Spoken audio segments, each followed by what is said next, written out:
شروع اللہ کے نام سے جو بڑا مہربان نہایت رحم والا ہے۔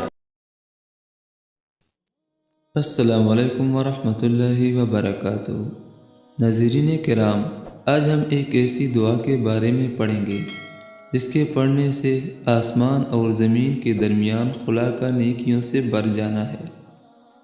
رسول اللہ صلی اللہ علیہ وآلہ وسلم نے ارشاد فرمایا، سبحان اللہ اور الحمدللہ کہنا آسمان اور زمین کے درمیانی خلا کو نیکیوں سے بھر دیتا ہے۔ سبحان اللہ۔ حدیث میں یہ ذکر نہیں آیا ہے کہ سبحان اللہ اور الحمدللہ آپ نے کس وقت پڑھنا ہے اور کتنی بار پڑھنا ہے، لیکن معلوم ہوتا ہے کہ یہ اتنا افضل ترین ذکر ہے کہ جتنا زیادہ ہو پڑھ لیا کریں۔ اللہ تعالیٰ اس پہ عمل کرنے کی توفیق نصیب عطا فرمائے۔